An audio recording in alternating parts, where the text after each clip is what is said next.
Welcome to Black Man Lab results on Wednesday night, October the 20th. Thank you all for joining us. We have a special guest with us from the panel on Monday evening. We got Brother Kerry Mills. Evening, Kerry.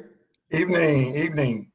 And we have, as always, our super producer, Mark Lawson, behind the scenes, making everything happen. Mark, appreciate you as always. So what we do on Lab Results, everybody, is for those of you all that may be joining us for the first time or may be familiar with us, what we do is we kind of follow the same pattern a little bit as to what we do on Monday evenings, where we let you know the guests that are here, let you know the topic. The topic is navigating corporate America. That's what Black men are going to discuss this evening. But first and foremost, of course, we will invite the ancestors into the room. We will invite them in here to empower us to be who we are, to open our minds and our ears to that which we have to offer. And for those that may be logged in and checking us out, if you want to have questions, to open our ears to what you may be questioned about so we can address you as well. So we do that by just remembering that we stand on the shoulders of all the ones that came before us, the Malcolm X, the Mark Garveys, the Nat Turners, the Sojourner Truths, the Harriet Tubmans, all these strong brothers and sisters that paved a path for us to continue the fight as we go down. And for that, we say Ashe one time. Ashe. Right, all right. And then we invite the ancestors, our own personal ancestors, those that literally bore us, those that, guided us and taught us, our grandparents, Big Mama, Papa, all of those that, saw something in us at a very early age and knew the struggle that we were going to be up against and never let us forget who we are and whose we are. So, what I want us to do, Kerry, is, and the people that are listening, just on the count of three, just say a person's name that you remember that was in your family that you appreciate guiding you. On the count of three, we'll do that. 1, 2, 3. Charles Mills. And we say Ashe for those. Ashe.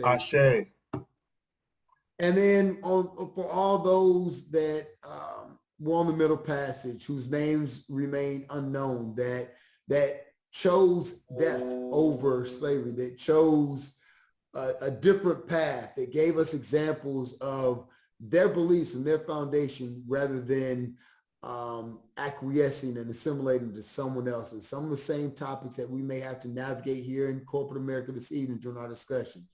Those who we may not know their names, but we know who they are. We are blessed with their presence as well. And for that, we will say Ashe 3 times. Ashe. Ashe. Ashe. All right, and we welcome the ancestors into the room with us. And now we're just going to take a deep breath just to center ourselves and just get ready for this wonderful conversation, Kerry, that we're going to continue from Monday evening, just to get rid of any of the negative energy and just go ahead and bring this positive conversation into the room. So just a deep centering breath one time and we can get started. So on the count of 3, let's take a deep breath. 1, 2, 3. And let it out. And let all those evil spirits out and just get ready for the positivity that will be what we have here tonight on Lab Results. So again, joining us is Kerry Mills. Kerry, you were there with us Monday night, man. What are your thoughts on Monday night? Was that your first time joining us, brother? That was my second time being in the community of everyone. That was my first time actually sitting and being able to experience it from beginning to end.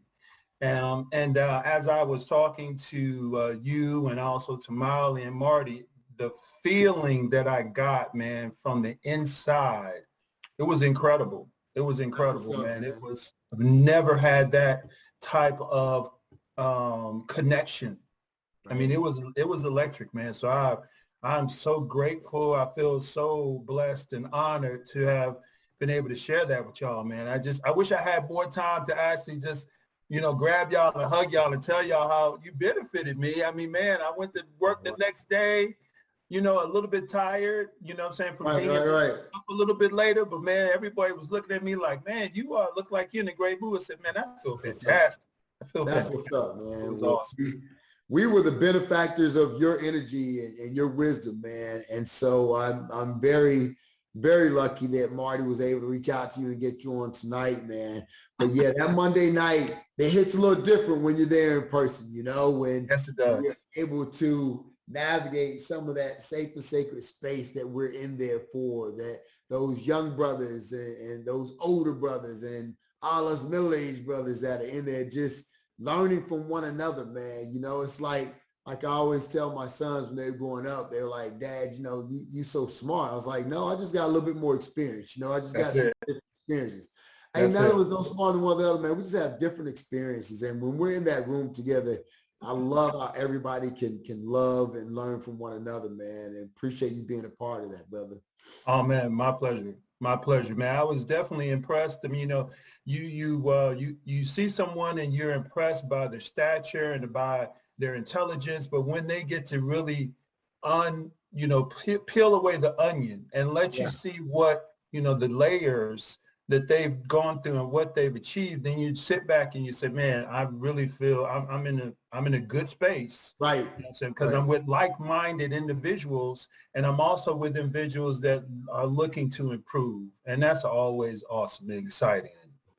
And just while we're here, I want to shout out those brothers. I want to shout out Maoli Davis and Marty and our brother Pastor Rice and so many of the other brothers that were the founders of this space, man. We are the fortunate benefactors that get to participate in it, Kerry, and get to carry the legacy on. But Maoli was doing this, man, and Pastor Derek Rice's church in the basement with 4 young men listening. He's been committed to this for a very long time, man, just knowing the space need to be created. So I couldn't let another moment go without acknowledging, his vision and the strength that he had, the tenacity to continue this and bring brothers like you on it and just open up to the community the way he has, man. And Marty, the way that, he kind of, once we started getting back in space with one another and doing things, his vision was, but we still need to do something online too, so that people can join us, so that people can listen, so that we can unpack what happened Monday night and give it to everybody on Wednesday night. So, those brothers continue to just, drive us with their wisdom and intelligence. And we're very grateful for their very grateful. Definitely. So tell me, before we get too much into it, man, tell me a little bit about your background with them brothers, man. Like, I got to hear some of those growing up stories, man.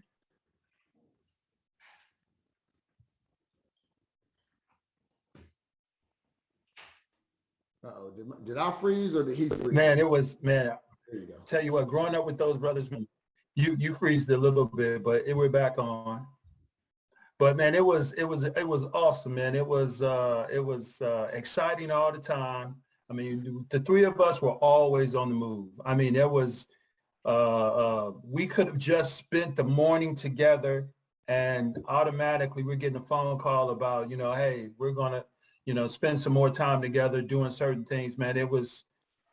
And we all contributed to each other's maturation, all contributed to each other's learning and developing as young men in an area that, had a lot of evil and discredited type things that you could definitely get into. And it wasn't very hard for us to get involved with those things, but we kept each and every person centered, man. It was powerful. It came at a really good time in all of our lives. I grew up with a brother who had a different father.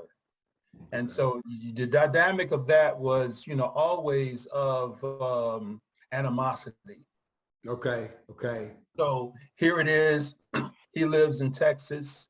He comes and visits us in Chicago. Now he's in a space where he's got all the devices that he ever could think about at his disposal. Right. And he wants to get his mom's attention. He wants to grab his mom's attention away from my dad and away from me. And so it just calls for a lot of, pulling and pushing between the families. And at that particular time, when I was old enough to really understand it, here comes a Marty Monaghan and here comes a Miley Davis into my life at a perfect time to give me strength to say, hey, what you're doing, brother, is not the proper thing, because these particular guys are showing me a better life. And it was powerful for me. And I can say that the same thing for Marty and the experiences that he had, Miley's experiences. He had an older brother as well, but they have both had the same mom. But he also had, a bit of dysfunction going on as well, as we all have in our particular Black community. Absolutely. Yep. Nice. And a lot of times, man, Kerry, you'll hear me ask leading questions on here, because for our listeners and for the audience that we have, man, it's so relatable, some of the different space that we're in and what we have to navigate. So I really want them to hear the human side of who we are. We glad to talk about our successes and how we navigate and do this, that, man. But sometimes these young brothers need to hear, what the hell happened before all that success? Woo, man. What the hell did you really have to navigate to get to that, My goodness, man. Hey, I can tell you, man, at a very young age, my background, my record is not a clean one.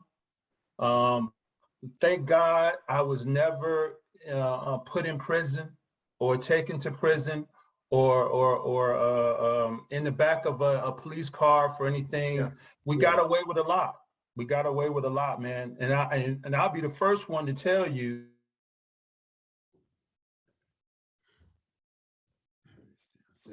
and I still like nobody's business.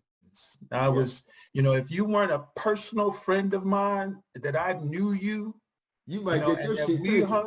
I was, man, what I'm saying? Don't leave your wallet. Don't leave a watch. Don't leave a shirt. I don't think we were supposed to get that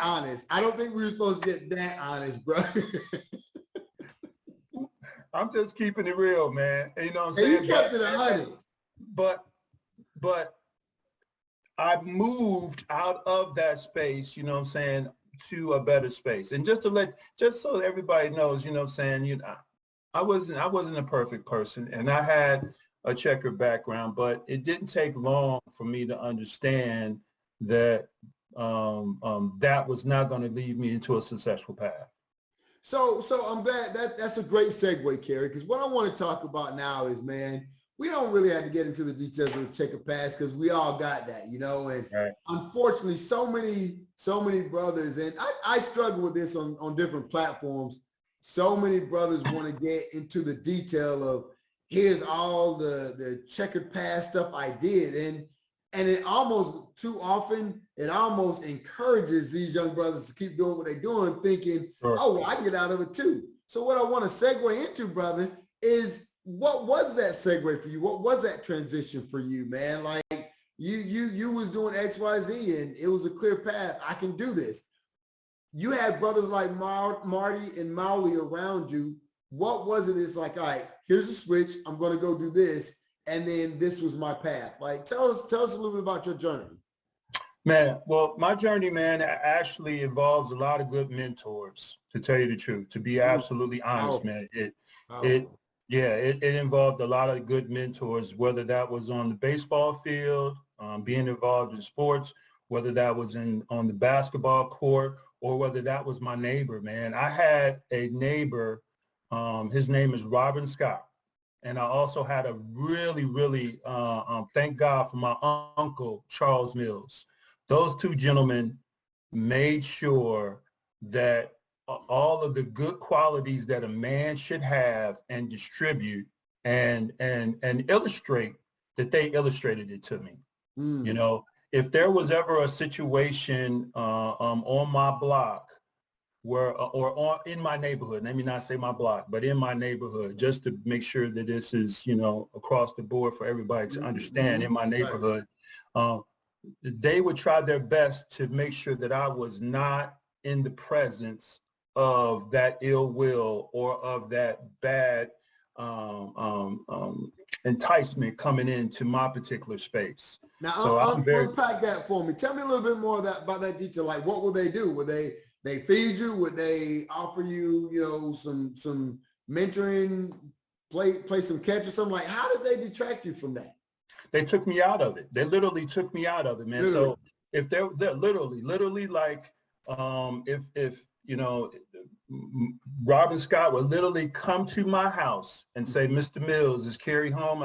He said, yeah, he's in the back. He said, Kerry, come on, I want you to ride with me.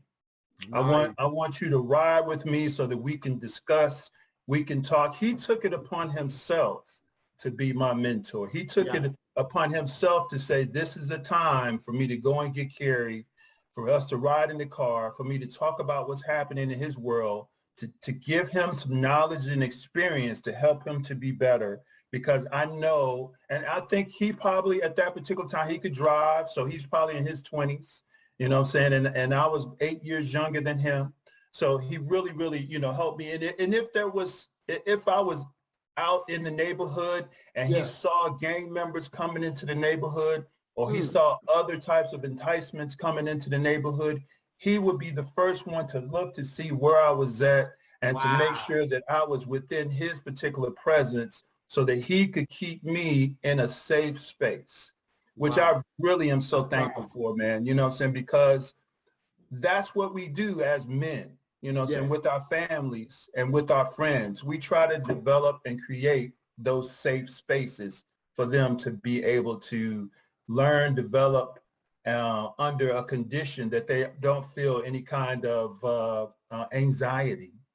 Man, really huge. It's powerful that you say that, because in this age of social media, that dude was coming over to your house and pick you up and say, hey, let's get up out of here. I can appreciate some of the positive memes and messages on social media, but what our community needs is you need to get up out the house and go put your hands on somebody and get them out of trouble. Like, you need to physically go get them out of trouble, man. I appreciate that. That's number facts right there. Yeah, man. And that helped me tremendously. And you have my dad also too. He released that, kind of hovering over me to say, no, this is my son. What do you mean you're going to take my son somewhere? Now, he knew that it just couldn't be him and my mom trying to help me to develop. He knew that this is a young, responsible man. I know his parents. I know that he comes from good stock. So I want my son to definitely learn and listen to him and to be able to understand what he is trying to develop in my mind. And it was very helpful. And it became contagious, because after he started doing it, then he had friends who were like him. And then his friends, whenever I was around with Robin, his friends would also take on that mentoring role as well.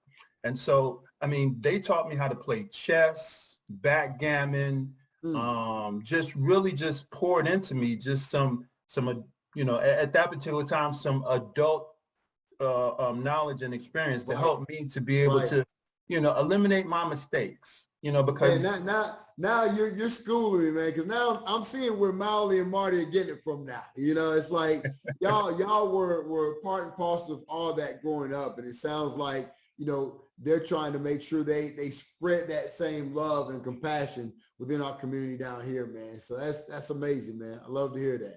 Man, it's important. It's important. And Joe, you've seen the blueprint. You've put the blueprint into your life and into your family. And we all see that the blueprint works. You made a comment that was so profound. I say it a lot of times with my kids, is that, us at our age, at the middle age, we're the ones that pull the younger kids. We pull the older adults in together. We're kind of that connection. We're that bridge between the two to try to pull those two, because we're not afraid to go down and say we understand about this technology, about this Right. social media. And then we try to reach up and we say, hey, let me explain, dad, mom, granddad, Yes. grandmom, Yes. how you work this cell phone, you know what I'm saying? Or how you go out to get an That email. can be hard. It can be hard for us, man, but that's what we were made to do. That's what we were No built doubt. to do, you know, No and doubt. we've acknowledged that and we started doing that. So as you traveled on your journey, Kerry, like, you know, so you end up going into corporate America. As we talk about and connect the mentors, were there any of your mentors that helped with that journey that you saw and like, hey, that's what I want to do, or hey, that's, you know, that's kind of how I want to move when I get out of college? Like, as you were navigating your collegiate experiences, what impact did your mentors have to help guide you to that space? Man, Joe, fantastic question, sir. Fantastic, because as you saw, I had the mentors at an early age. Right. They helped me to be successful. So that just became a discipline for me to say, I need to find other mentors to help me move forward. So it became a routine that I would always say, Sure. this is how I can become successful in this, is to find that next mentor. So you're Right. exactly right, sir. When I was in college, there were Okay. professors that I would Uh-huh. go and speak to and ask them, you know, their advice. You know, what am I doing here? How can I improve? And then when I got out of school, that was the next thing. When I started out, I worked customer service at Sprint Long Distance. Wow. Yep, when I first got out of school. And there was a young lady there who was going to be my particular manager. And I took it as far to ask her questions about, you know, how she became a manager and what things did she do and how did she perform in his management that she thinks is something for me in customer service. She said, well, your relationships with people are good. However, being a man, you probably could go into a sales role, which would Okay. be even Okay. more beneficial for you. So she already planted that seed in my mind about being a salesperson. So you And started getting mentoring right off the bat, even in corporate America. keeping in corporate America, man, Right. it's critical. It's critical, as we all know. Having that mentor, having that, and then also, or either having a wingman to be able to help you to navigate, say, you don't, not in that direction, you know, so, Right. or that's already been done in that particular manner, and it's not successful for you to go in that particular manner at all. So having that mentor, man, that's always been my thought process, always been something that I've oriented to say, hey, I'm going to go and find me a mentor right away. Now that's interesting that you talk to, you know, you talk about the positive side of the mentor. And what we don't talk about a lot is that wingman you just mentioned. So you know, that guardian angel that's in you, like, oh, no, you don't want that smoke. Like this, you want to go over here. So tell me about some of your wingmen in college. You know, how'd you stay out of trouble in college? Because it didn't really work well for me. I tell you what, man, you know, being a person that's logical and also knowing that I'm going to attract another person that's logical. Luckily for me, when I went to, my start out in college, I went to Rockford College in Rockford, Illinois. Okay. And in that particular school, there were 5 black males that played basketball. Yeah, I started out, I was recruited to play basketball at Rockford College. Okay. And Sweet. so there were 5 black males. And this was our first real introduction to being on campus with, you know, a all pretty much a white community. Yeah. And, you know, we were very excited and we wanted to experience certain things. However, me, myself, I knew that, you know, I had a different path and I was on a different mission than a lot of other gentlemen. So I was pretty much looking to get my studies together, get my classes together, and get my basketball career going, because I felt as though I probably could move up higher than just a Division III school, possibly go to a Division I school, which I eventually did do. But having that wingman at that particular time, man, you really have to make sure that they are like-minded, you know? Mm. And it's really not hard to tell that when a person is thinking about you when you're not thinking about yourself, that's when you know you have a good wingman. Wow. Let me say that one more time. I was going to say, repeat that one. Say it for the people in the back. When a person is thinking about your best interest, when you're not even thinking about it, that's when you know you have a good wingman. You know, so that person is automatically, that person could be at a grocery store and you could be in your dorm room and they could come to your dorm room and say, hey man, I bought you a couple of extra rolls of toilet tissue. I mean, just keeping it real, just being back. And I'm like, man, how did you know that I needed that? He said, dude, I'm your boy. You know what I'm saying? I'm your wingman. I know that, you know what I'm saying, you were missing that. So instead of me even asking, I just went ahead and purchased it for you. Right. Or, you know, me, myself, I'm going to a fast food place. I know my man likes a Big Mac or he likes a Burger King. I'm going to go ahead and pick up one for myself. I'm going to pick up one for him or for, you know, saying for that person. And I'm going to take it to them and say, hey, man, I picked you up some food. Here you go. You know, and that's when you know that consideration that people have for each other and then making it reciprocal. That's very important. You know why I needed you to say that again and unpack it a little bit. And we're going to get into your journey into sales, but that was important because within this space and within so many of the mentoring groups here in Atlanta and across the country, so many times we as some of the older brothers and our elders are trying to help some of the young brothers understand, you know, these circles that you're in, if you got 4 or 5 friends that have been in jail and you haven't, well, you're just the 6th one that's going to go, you know, so if you're in a group, if your wingman is telling you to do stuff that got him where he is, that maybe shouldn't be your wingman. And I appreciate the way that you worded that in terms of they're looking out for your best interest, even when you're not. That's correct.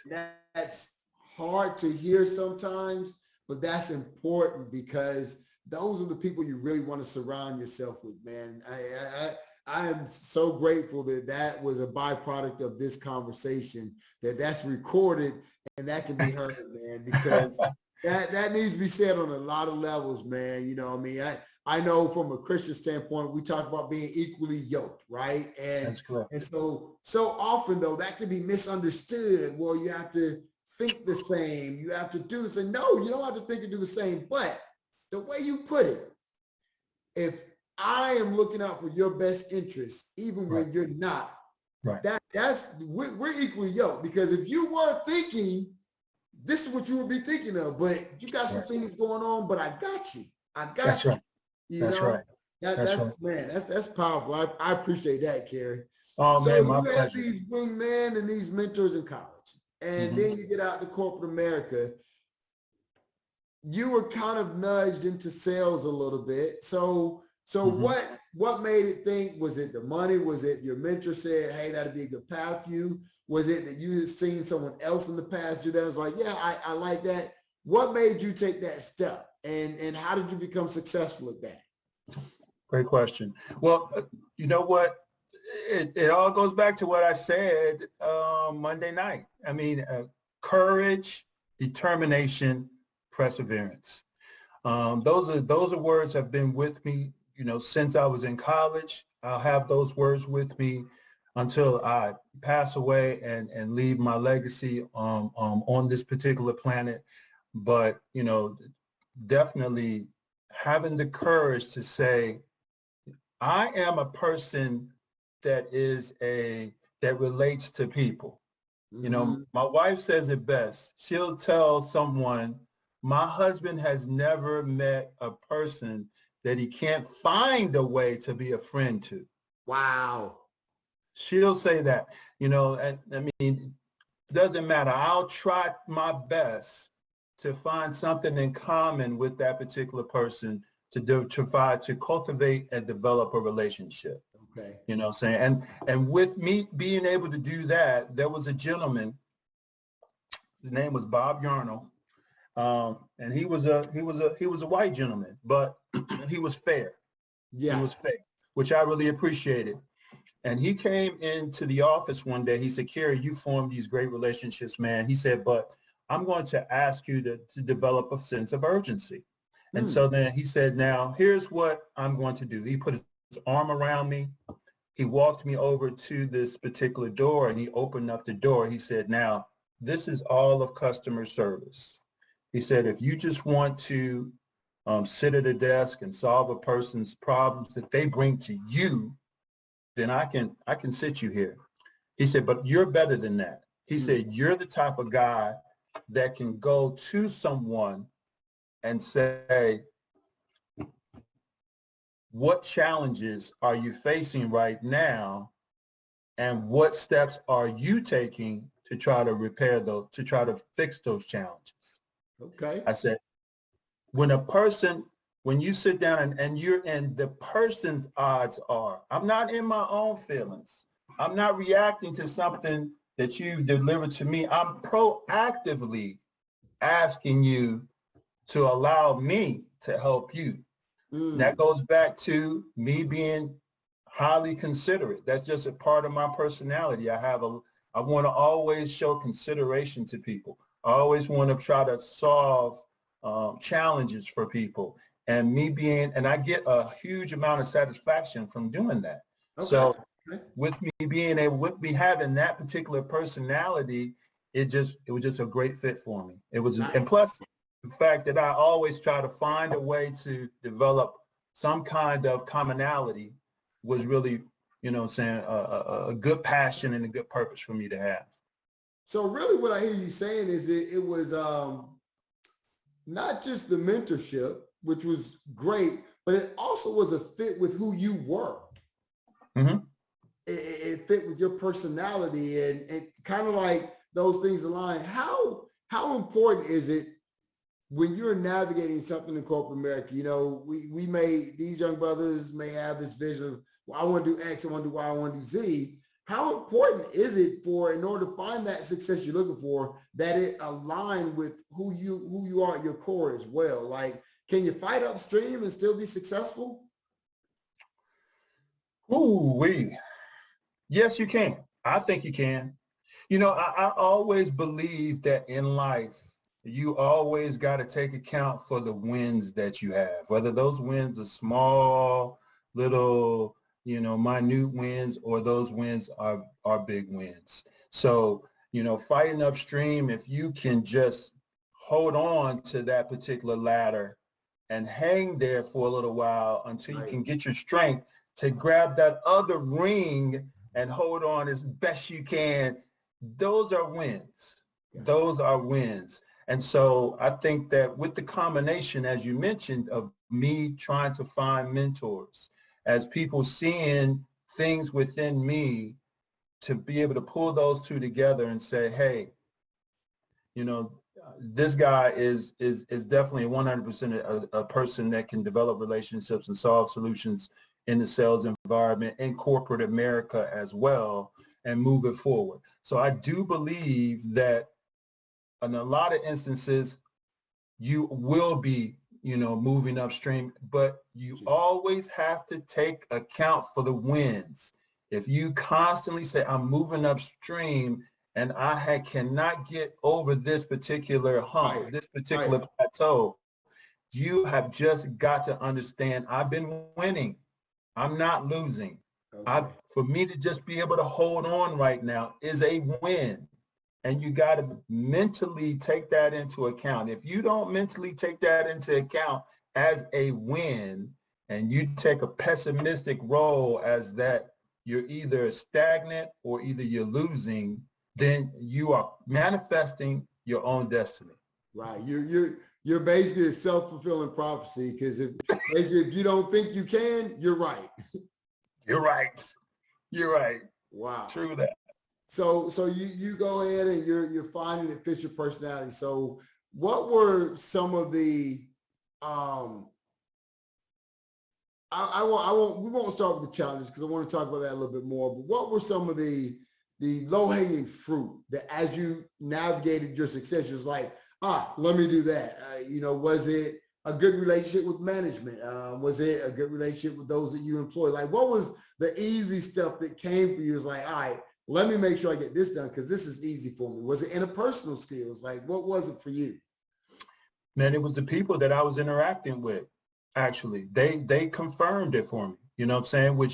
Which led me to have even more courage when, of course, we got through the process of, okay, Mr. Mills, you got the job. So we want you to be in corporate America with this particular company. Okay, thank you very much. But when it was the people that I interacted with that felt confident in my skill and ability and trusted me, that was confirmation for me. And also to the work that I did behind the scenes. I mean, as you know, Joe, you can go to work and you can learn. And Right. you can get to be exactly the same place that everybody else is at work. But it's the work and the preparation that you do outside of work, either before work or after work, that makes the difference for you. And I won't even go into it just being a thing of us being Black, you know what I'm saying? But it's just a thing of if you're looking to improve, if you're looking to be better, if you have that tenacity, if you have that that thought process that, I want to be more than just average. I don't want to be mediocre. Then it's that what you do after work and what you do before work, that preparation there. That's what's up. That behind the scenes is highly underrated. So many people don't see all that work. It's funny. I when I was in corporate America, we had this thing called this E-Time Award where we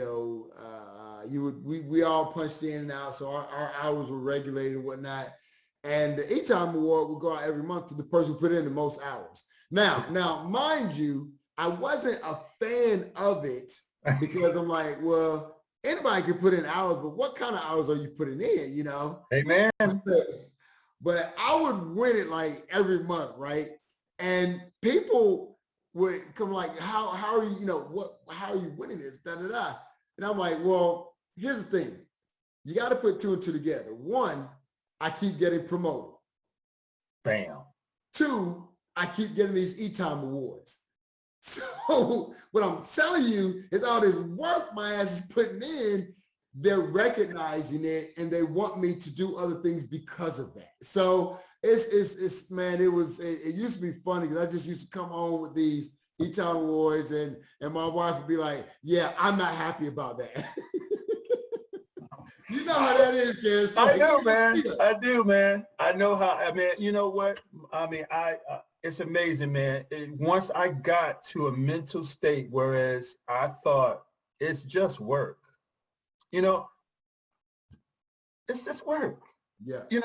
It's just effort. Oh, I got to put in a little extra effort. Oh, okay. It's just extra effort. Right. But when I was just like, I got to put in more work. I got to put in extra effort. Sound like our kids when you tell them to take out the trash. Yeah. Oh, I got to take out the trash. When I was just like, oh, it's just taking out the trash. Let me get all this stuff together. By the time when I complained about it, you could have had it done. Done, completed, man. And when I kept on saying, okay, I got to do extra work. Okay, I got to do extra work. Oh, man, I'm getting better. Oh, this is getting easier. Oh, I'm improving. Yeah. Oh, they're giving me, you want me to handle that account. Oh, that's a major account. Oh, that's a national account. Oh, right. I'll take that. I'll take that and that and that and that. So yeah, man, when mentally I just was like, oh, this is just work. There it is. It's no big deal. Just give me the extra work. I take it. So some valuable lessons so far. Mentorship. Yes. Not being shy of taking on the load of work. Yes. Interpersonal skills and being able to work with other people. All these different things. So it led to a great path for you. So now let's get into the difficulties. what were Right. some of those challenges on the way up? You know, black, white, and different, because every skin folk ain't kinfolk, you know. So Oh, for like we sure. talked about Monday, there are some of those opportunities where people of our own color are giving us the most difficult times sometimes. Mm-hmm. So what were some of those challenges that you had to go up against and navigate and say, okay, here's how I'm going to get through this. Here's the characteristic that will help me navigate through this. What were some of those challenges and how did you overcome them? Man, you know what? Les Brown says a setback is a setup to a comeback. Mm, And it took a while for me to really, really conceptualize that in my mind. Failure, you fail your way to succeed, you know, and being a person that, like I said before, you know, my parents were maybe four generations from slavery, maybe 5 generations. You know, the knowledge wasn't there for them to put into me so that I was totally prepared. So, you know, I'm trying stuff all the time. Well, okay. back then, just saying, this is my maturation. I was trying stuff back then to try to find my way and to try to succeed, man. And I ran across a lot of failures of, you know, from a corporate America business standpoint, not understanding business acumen. Talk about that a little bit. Talk about that. Okay, so in business acumen, you have certain levels. You know, you have your CEO, which is the Chief Executive Officer. You have your COO, which is the Chief Operating Officer. You have your president, who basically is accountable to the shareholders. He runs the entire business. You have managers, you have senior VPs, you have managers under them, you have directors. Not understanding who I'm talking to and how to present myself to them, whether it is in an email, whether it's in a conversation, or whether it is just being in their presence. Just absolutely not understanding that. And then also on top of that, not having the courage to sell yourself or to present yourself because you automatically think, I'm not good enough. Right. Why would you? These people don't know you. These people never met you before. But why would you think you're not good enough automatically? You know, because you just didn't have that understanding instilled with you in an early age, which I believe that brothers like me, you, Molly, Marty, you know what I'm saying, Mark, you know, we're all have that particular blueprint. We all have that information. We all understand how to get these brothers and sisters moved forward. So I would tell you that, man, I had a lot of doors slammed in my face. I would tell you that I had a lot of customers, individuals not want to do business with me, you know, because I talked with slang, or either I didn't present my words in a business manner. You know, I may have talked too much about social interactions, maybe about the sporting event, and I really didn't get down to the business at an appropriate time. Or maybe I got down to business too early in the conversation. Wow. So that's deep, man. There's a lot to that. Yeah. And so you know, like I said, you fail your way to success a lot of times, but not understanding business acumen, I think, was one of my first downfalls, you know, saying as I was moving into corporate America. But once I started to get mastery, because I felt as though, you know, I could do better. I'm making some mistakes. But what I need to do is I need to ask my mentor. I need to go get the information, and I need to be disciplined enough to take on that particular challenge. You know, a lot of times, and I'll end with this, a lot of times we get the information and we just let it sit there. We don't have that same emotional motivation to go ahead and move forward. And that moving forward is courage, And, you know, from then on, we have determination and perseverance, but that first initial movement forward, that first step is always courage, because we're afraid. It's a human instinct. Right. It's a human instinct. Courage, determination, and perseverance. So well said. And I remember some of those same points being made on Monday night as well. You know, one of the things you just touched on, Kerry, I wanted to go back a little bit and let you kind of mention, just unpack a little bit. One of the brothers Monday night mentioned that. You kind of touched on it tonight. He said, well, what happens when you think maybe I don't have the qualifications for this job, and which I don't know if I'm cocky, confident, arrogant. I don't know what I am, but I have just never felt like I ain't qualified. If Marty called me and said, "Hey Joe, I need you to handle Black Man Lab," I'm like, got it. Like, I'm qualified. Like, I've never felt like I'm not qualified for nothing, you know?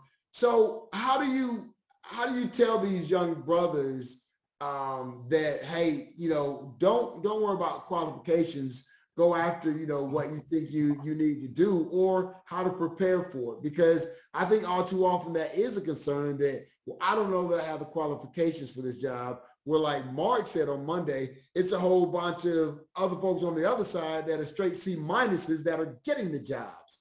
So what could you say to some brothers that are concerned about, I'm not qualified?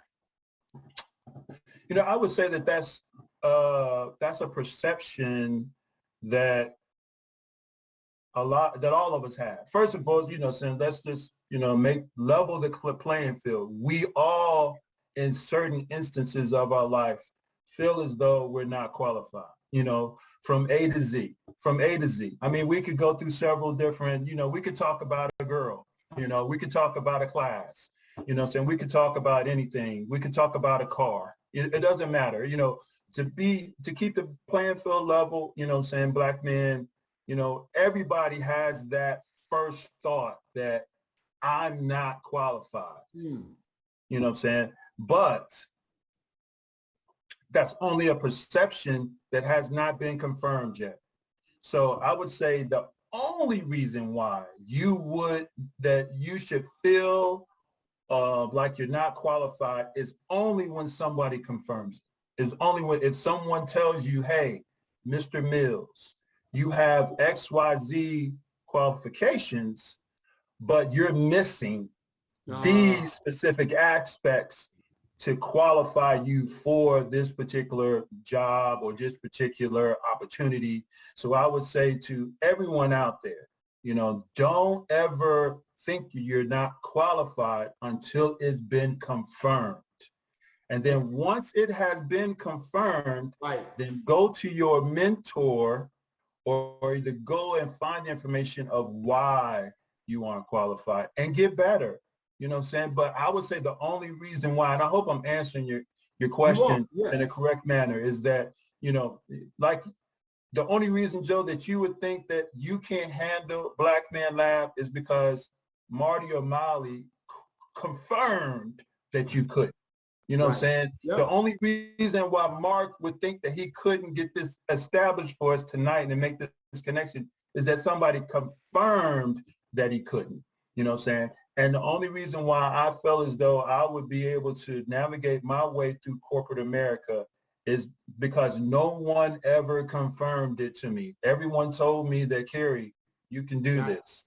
Yeah. And even when I had naysayers that would say, because I've had them. I sat in, conference rooms with sales managers that have told me to my face, Kerry, I don't think you're really going to be a good fit for this particular position. And I would immediately say, I, respectfully disagree with you. Right. Because of my past, confirmations that I've received. Right. This job is no different from any other. There may be a couple things that I need to tweak or get better at, but, I have, the strength and the ability mental toughness to do those things. And I appreciate you saying confirmation, because what confirmation does, and our audience needs to hear that, is what confirmation does is it's not a rejection. It's a confirmation of, if you go work on this part, that'll prepare you for what's next.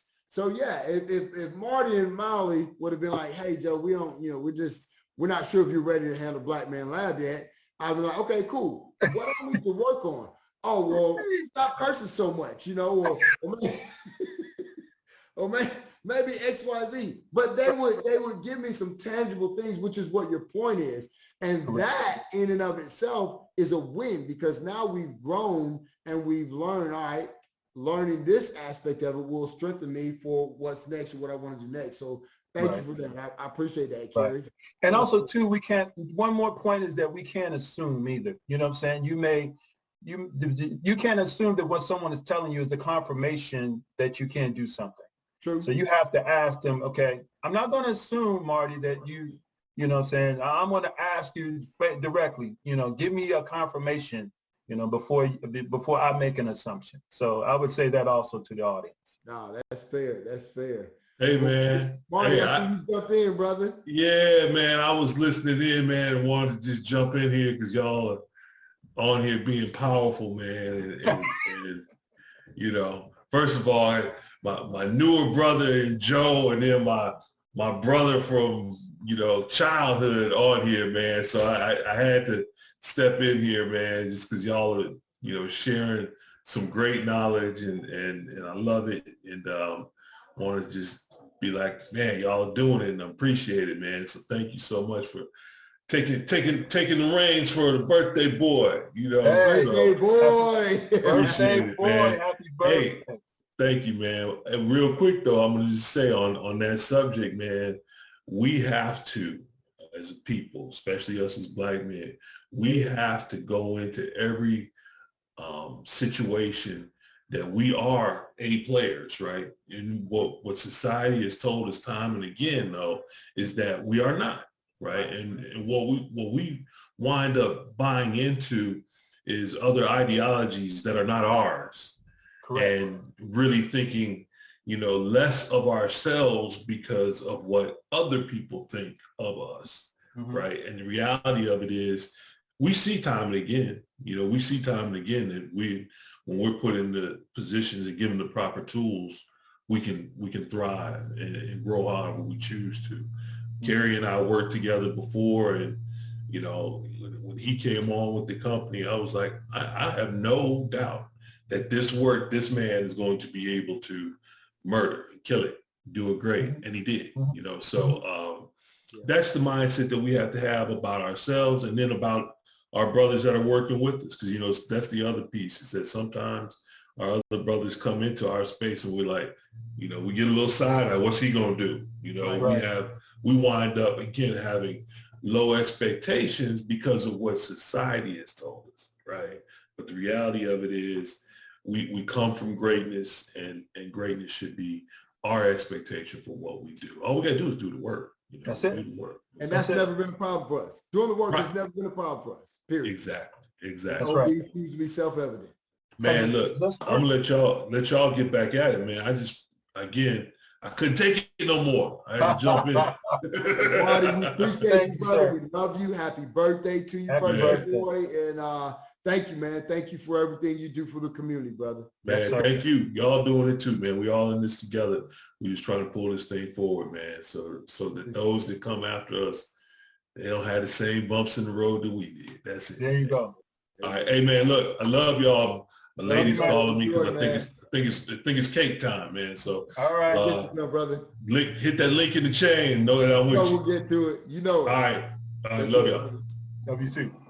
So, man, perfect time, man, because as we get ready to close out here, one things that we ask all our guests, Kerry, is what are some of the habits, rituals, and disciplines that you have in your life to help you stay focused, to help you stay strong, encourage, affirm?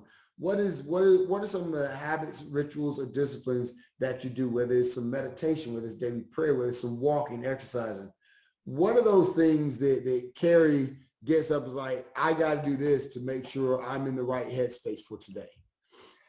Man, great question, Joe. I appreciate that, man, because I am a creature of habit. I absolutely am, man. And it drives people crazy. So, I mean, but it keeps me on path. It keeps me targeted. And I know that what the equation that I have put together has helped me to be successful. And if that's what is going to continue to help me be successful, then I'm going to be habitual with what I do. So every single, and it starts the night before. So every single night, I walk into my closet and I find what I am going to wear that next day. And people may say, what does that have to do with anything? He's talking about habits and rituals. What you put on your body, and I apologize if some people can't get this, it sets what type of attitude you're going to have. Wow. Your attitude decides your altitude. So when you get in your closet and you say, I want to be in a business mindset tomorrow, so I'm going to find something, and not being flashy, got to wear a suit and tie. I'm going to be business casual, but I'm in a business mindset. So I get those clothes and I iron them old school. And while I am ironing those clothes, I have a motivational tape going. Okay. That motivational tape is helping me to get my mind right as I'm ironing my clothes and focusing in on my preparation, because when preparation meets opportunity, say it. That's when you're successful. You've prepared for the opportunity. The opportunity you anticipated is going to come. I have an expectation of a successful opportunity coming to me every time. And it helps me to focus as I'm ironing my clothes. So after I get those clothes ironed, I know I'm going to be in a business mindset. After I do that, I have my utmost for his highest, which is a book that I read. It has affirmations in it. It has all from the Bible. So it actually says, third theologians, and it gives you, scripture. And also Oswald also tries to do his best to describe what's happening in that particular scripture and how it can affect your life. And it goes throughout the year. So you can open it up and you can go to October 20th and you'll be able to read it, and it'll be able to tell you, So my utmost for his highest is something that I would suggest. And then after I get up the next day, I read the next day. So I actually read that twice. I read it once in the morning and once in the evening. Then, I feel as though a person that actually gets their body in good health also gets their mind in good health, because it's mental discipline to go and work out, whether you walk, run, ride a bike, lift weights, but a body in motion stays in motion. And you have to have that kind of mental discipline to be consistent in as you do it. Yeah. No, appreciate it. That's important stuff, man. And that is what we need to hear, man, because everybody has their different things, but those are the things that, everybody has that something though, and you're old school, but that has gotten you to where you are, and that is going to get you beyond. And that's what we all need to know, that whatever we have of our own, keep that. Like if it's working for you, rock with it. Nothing wrong with that. Yep. We're gonna close out, man, and just like we did Monday night, I appreciate you, Kerry. Thank you so much for your time. Mark Lawson, thank you for being an excellent producer here. And we're gonna close out with We're Linking This Chain. So we could just kind of fold up like that right quick and repeat. I'm a link in this chain. I'm a link in this chain. And it won't break here. And it won't break here. I'm a link in this chain. I'm a link in this chain. And it will not break here. And it will not break here. We are links in this chain. We are links in this chain. And it will not break here. And it will not break here. Ashe. Ashe. Kerry, thank you so much for your time, brother. You're an inspiration, man. I know you was on point Monday night, man. I'm glad we got to unpack your story, man. Hear a little bit of trash talking about you, Marty, and Molly growing up. That's pretty cool.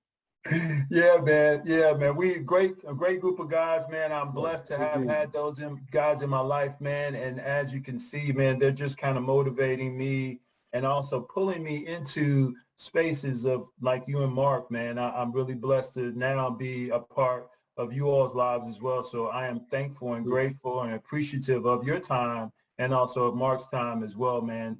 Definitely want to explain that consideration, man. And definitely I will have your back, sir, as I hope you will have mine.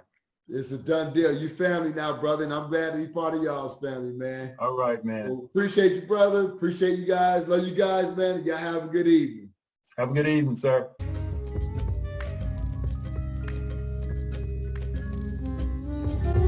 Every time we speak, I feel this melody.